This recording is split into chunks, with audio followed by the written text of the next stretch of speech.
What if I told you most of Europe is basically speaking remixed versions of the same language that we actually never found written down?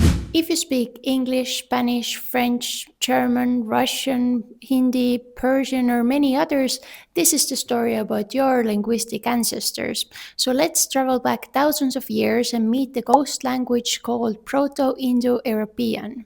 There is a massive language family called Indo-European family, and linguists believe that they all go back to this one prehistoric ancestor, and they call it Proto-Indo-European or simply PIE. And here's the crazy part: PIE is not like Latin or ancient Greek, because we never found a PIE book or stone tablets or anything else. So you might wonder, how do we even know about this language? Imagine you are an archaeologist, but instead of digging in the ground, you dig in words. You compare related languages and you look for patterns that repeat over and over again.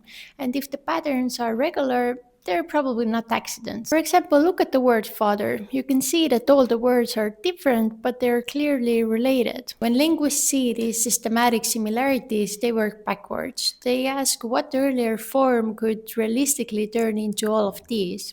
And step by step, they reconstruct a probable ancient word. And it's pretty much like solving a puzzle, but in reverse. After 2 centuries of research, scholars have reconstructed thousands of PIE words, how they might have sounded, how grammar worked, and even mythology and culture. And it might not be perfect, but it's surprisingly detailed. So you might wonder, when was it spoken? Most estimates place PIE somewhere between 3300 and 1200 BCE, so around late Stone Age to early Bronze Age. That's before classical civilizations like ancient Rome and ancient Greece rose to power. Over time, groups of speakers migrated, and their speech slowly changed, and new dialects became new languages. And after thousands of years, we get the modern languages that we have today. And if you wonder why European languages sound especially similar, BIE explains the deep ancestry. But there is one another major reason why so many European languages share words, and that reason is Roman Empire. When Rome expanded, Latin spread across huge areas of Europe. In some places, Latin evolved into new everyday languages, for example, Spanish, French, Italian, Portuguese, and Romanian. And even when Latin did not replace the local languages like England and Germany, it still became incredibly powerful. And it's because Latin became the language of government, law, religion, science, and even education for more than 1,000 years. And so, if you were educated, you used Latin, and that's because different languages kept borrowing words from Latin. Let's take English, for example. Its base is Germanic, but a huge part of its vocabulary come from Latin, often to French after the Norman conquest. Think about these words. They don't sound really Germanic, right?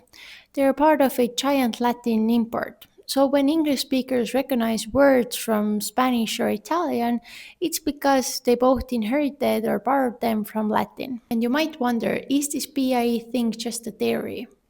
Well, linguists can reconstruct pronunciations using consistent sound rules. And today people can attempt to speak PIE, but it won't be perfect. But it's educated science, not fantasy. So, to sum it up, understanding PIE changes how you see languages.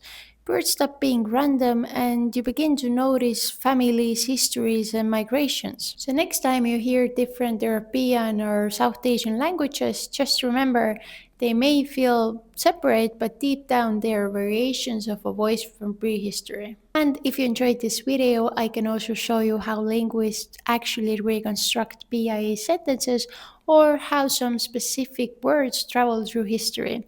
So let me know in the comments what you'd like to explore next. Bye!